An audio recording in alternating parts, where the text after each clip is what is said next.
दोस्तों, आज मैं आपको एक ऐसी एक्ट्रेस के बारे में बताऊंगी जो अपने दौर में खूबसूरती और मासूमियत की मिसाल थी। What the bloody hell is happening? हो, lady driver. मुझे पहले ही जान जाना चाहिए था। जिनकी मुस्कान देखकर ऐसा लगता था जैसे रोशनी खुद उनके चेहरे पर उतर आई हो। हाँ, जाइए जाइए, आपने माफी कहाँ मांगनी है? नुकसान आपका कहाँ, नुकसान तो हमारा हुआ है। शुरुआत में उन्होंने बड़े जज्बे के साथ की फिल्मों में नए सपनों के साथ कदम रखा। Be my guest, come again.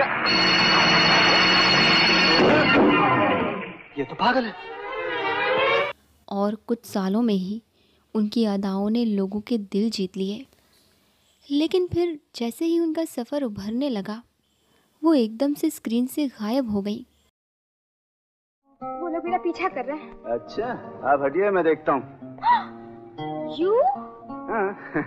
At your service.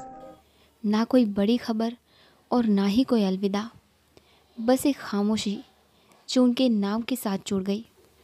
आज भी उनका जिक्र होता है तो उनका चेहरा याद आता है, लेकिन ज़िंदगी का अगला अध्याय एक राज बनकर रह गया। और ये एक्ट्रेस थी रिंकू जायसवाल।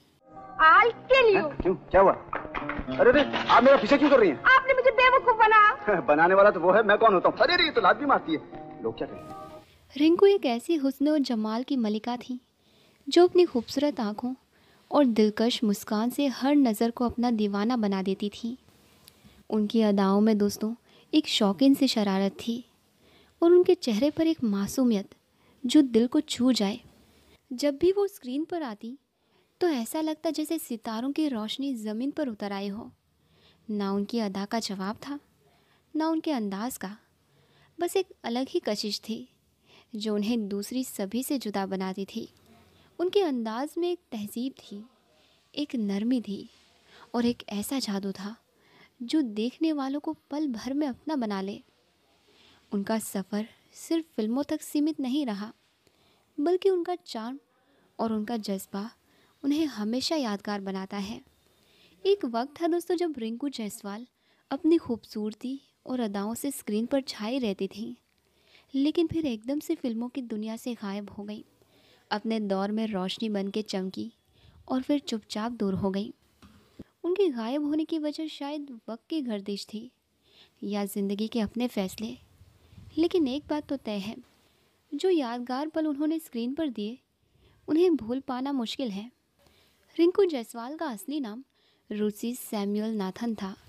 फिल्म करियर शुरू होने के बाद ही उन्होंने अपना स्क्रीन नेम बदलकर रिंकू रखा, जिससे लोग उन्हें पहचान सकें और फिल्मों में एक अलग पहचान बना सकें। अपने करियर के शुरुआती दौर में उन्होंने लीड एक्ट्रेस के तौर पर साल 1973 की फिल्म इंतज़ार और साल 1974 की फिल्म मिस्टर रोमियो जैसी फिल्मों में काम किया, जहां उनकी अदाओं और अदाकारी ने लोगों को अपना दीवाना बना दिया। बाद में उन्होंने अपना सफ़र बदलते हुए सपोर्टिंग रोल्स में भी अपनी पहचान बनाई। साल 1979 की फिल्म आतिश, साल 1980 की फिल्म बेरहम, साल 1980 की ही फिल्म नियत, साल 1982 की बाबू, 1984 की मंजिल मंजिल और 1985 की ज़बरदस्त जैसी फिल्मों में उनके किरदार छोटे ज़रूर थे, उन्होंने अपनी एक्टिंग के दम पर हमेशा याद रहने लायक छाप छोड़ी।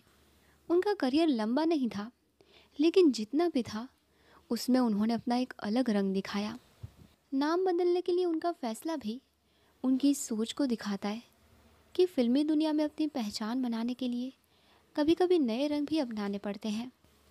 रिंकू जायसवाल का फ़िल्मी सफ़र दोस्तों उनकी पूरी ज़िंदगी भर की पहचान ना बन सका, लेकिन जो लोग उन्हें स्क्रीन पर देख चुके हैं उनके लिए उनकी मुस्कान और अदाएं हमेशा यादगार रहेंगी।